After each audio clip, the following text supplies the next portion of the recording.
dengan alat antara lain alat persatuan Indonesia.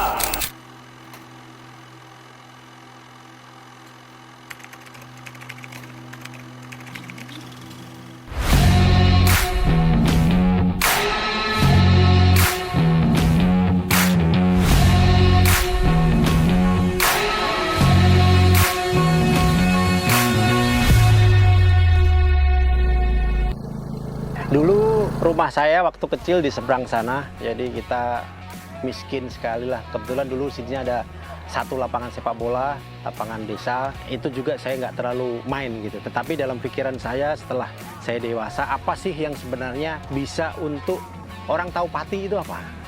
Ternyata salah satunya sepak bola ini.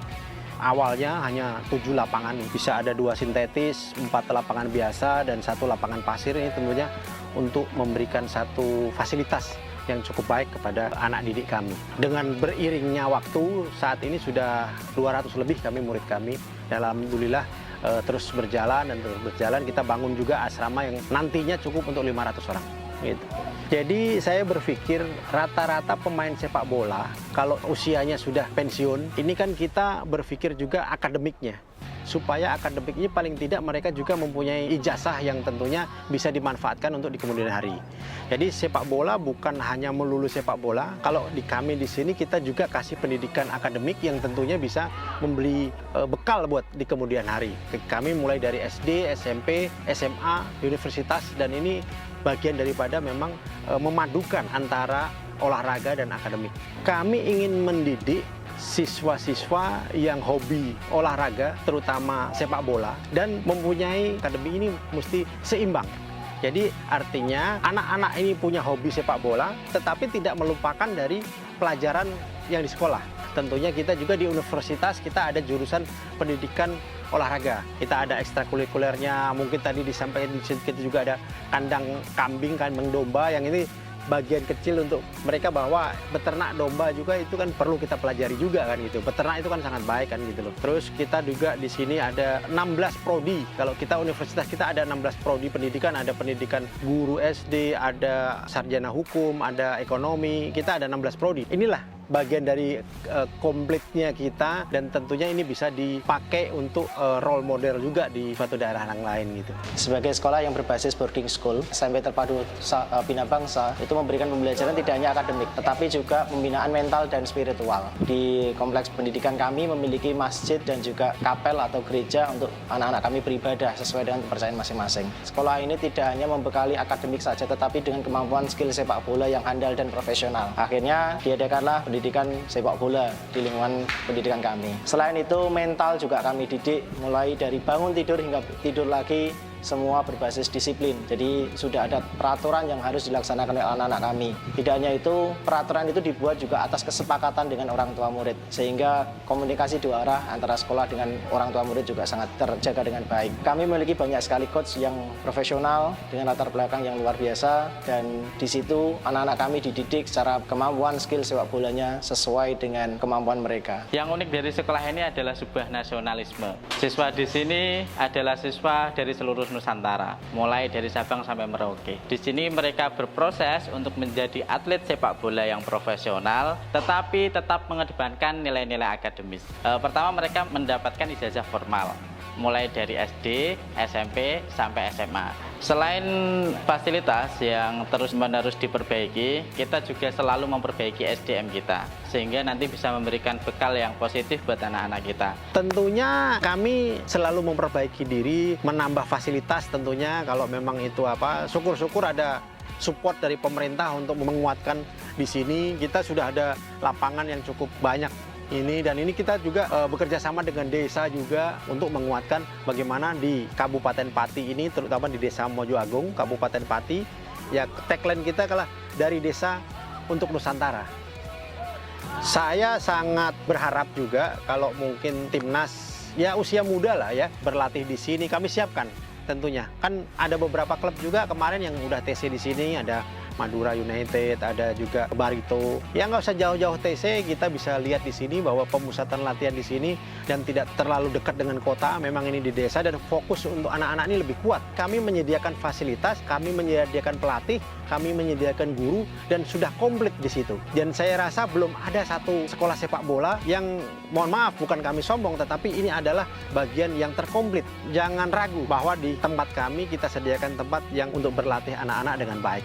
Saya mengenal sepak bola dari kecil itu karena sering diajakin nonton sama ayah, terus ikut SSB itu umur 12 tahun. Dulu saya dari kecil suka sepak bola, tapi tidak diizinkan oleh orang tua. Setelah itu saya diam-diam bermain sepak bola, dicarikan oleh om saya, ikut SSB, akhirnya saya dibolehkan oleh orang tua saya.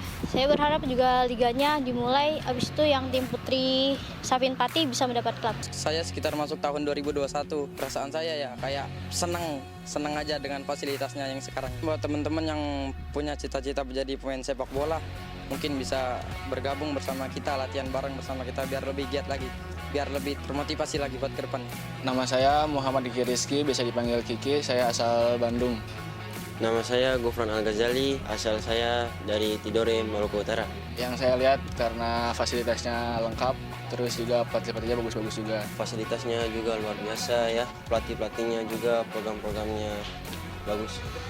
Buat teman-teman yang di Tidore, nggak usah ragu kalau mau masuk ke Safin Pati. Di sini fasilitasnya lengkap, bagus dan juga aman. Sekolah-sekolahnya juga sudah ada di sini, jadi nggak perlu ribet lah kalau mau sekolah. Ya mungkin yang pertama-tama intensitas latihannya. Ya kita 1 minggu itu hampir 8 kali. Sebetulnya kalau kita mau bandingkan dengan SSC juga nggak terlalu jauh lah. Cuma karena kita punya fasilitas lapangan, itu yang kita manfaatkan untuk latihan lebih banyak untuk anak-anak. Nah yang kedua, kita juga menerapkan di sini kayak seperti belajar mereka profesional. Karena kan lapangan banyak nih, jadi nggak tunggu-tungguan kan. Tapi kita sudah atur pagi jadwal itu kelompok umur sekian, latihan lapangan ini. 30 menit sebelum latihan mereka sudah di lapangan, mereka sudah lakukan aktivasi sebelum masuk di latihan intinya. Mungkin itu yang kelebihan yang kita punya di Safin Sport School. Yang saya alami masalah disiplin, disiplin untuk usia muda. Disiplin aja belum tentu bisa jadi pemain, apalagi nggak disiplin. Makanya saya punya status apa semua, disiplin harga mati, itu yang saya pegang sampai sekarang. Kita kan nggak bisa semua kita jadikan pemain bola.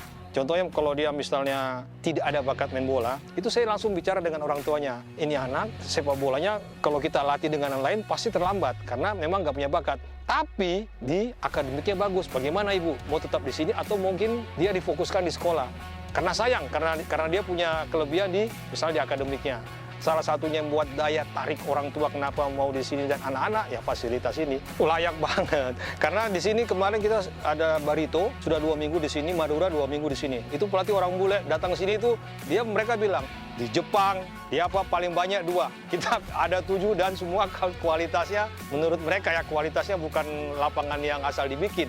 Kalau kita bicara akademik nomor 1 lapangan. Kalau lapangannya nggak bagus itu kita nggak bisa latihan teknik. Tapi di sini semua dia bilang gila nih bapak itu gila sampai memikirkan segitunya loh untuk sepak bola khususnya untuk Indonesia. Mainly-nya saya ngebantu ayah saya untuk membangun sekolahnya dari segi pembangunan dan juga saya lebih fokus ke pembudidayaan manusia. Jadi saya membantu mereka untuk meningkatkan kesadaran mereka tentang kehidupan sehat, kesadaran untuk berolahraga, kesadaran untuk fokus dan meditasi. Pentingnya keheningan pikiran. Dulu kita namanya kan sekolah sepak bola ya bang ya, tapi sekarang diganti menjadi Safin Sport School. Sport itu kan nggak cuma sepak bola bang, ya kan? Sport ini luas, termasuk meditasi juga menurut saya itu sebagai olahraga untuk mental. Kita juga lagi membangun lapangan badminton, lapangan voli, lapangan basketball. Dari visi saya itu akan menjadi salah satu sekolah olahraga terbesar di Indonesia. Mungkin belum ada ya yang ada kelas mata pelajaran meditasi atau melatih pernapasan. Tapi banyak atlet di luar sana yang udah mengimplement ilmu meditasi ini bang. Tujuan utama dari meditasi adalah untuk mengenali diri kita sendiri. Dan selain itu meditasi juga melatih tingkat fokus kita, melatih mental kita. Sehingga kita memiliki tingkat fokus yang luar biasa, hyper focus, dan at the same time kita juga relax, kita tenang. Saya sih berharapnya tidak hanya sepak bola, mungkin ada pencak silatnya. Bapak juga sudah mau bikin kayak ada atletik di sini. Ya, jadi memang namanya sport itu kan banyak macam. Tapi memang andalan kita sementara ini sepak bola. Karena saya punya target, saya hampir 2 tahun di sini. Saya sudah bilang Bapak 3 tahun Pak, saya punya target ada anak-anak yang masuk di timnas khususnya di U17. Dengan fasilitas ini loh, kalau sampai tidak ada masuk, berarti ada yang salah dengan kita cara melatihnya. Saya pikir, ayo mari kita membangun sepak bola ini dengan baik, membangun